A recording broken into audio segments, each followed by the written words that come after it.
семье Каневых день расписан как по нотам. В 5 подъем и сразу к телятам. Подоить, покормить и отправить погулять. Своим хозяйством супруги владеют больше 20 лет. Раньше были и свиньи, и куры, но для Ольги и ее супруга не оказалось никого милее крупного рогатого. В этом году в семье случилась большая радость благодаря гранту на сельхозтехнику. В этом году у нас заготовлен первый раз сенаж с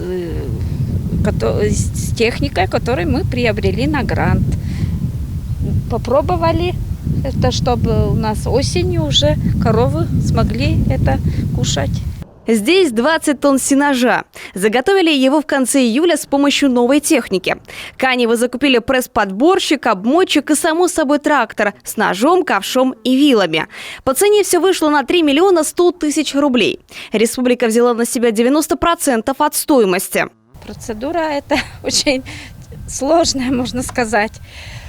Мы, как встали на КФК, начали работать. Слышали, это уже давно ведь идет такая работа. И узнавали, где можно, как можно это сделать. Да, очень довольна. Потому что так сразу не сможешь приобрести все.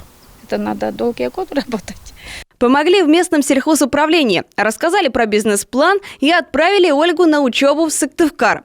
А вот, кстати, подарок от оленеводов – олененок Васька. Сначала хозяева думали, что мальчик. Позже выяснилось, во дворе жует травку малышка, но имя решили оставить. Однако в центре хозяйства, конечно, все-таки циркуль, ягодка и их соседи по хлеву. Это у нас циркуль, пучок. Это у нас ягодка. Так, это у нас македон, тоже пучок. Это марка, телка. И тут идея лежит. Она покушала, и ей лень вставать.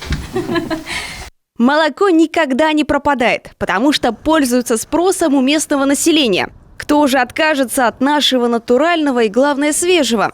А еще Ольга делает в домашних условиях сметану, сливки, масло и творог. Масштабы не производственные, конечно, но это пока. Зато на столе всегда свое. То, чему доверяешь на все 100%. Анна Зубарева, Иван Богомолов, телеканал Юрган, Ижемский район.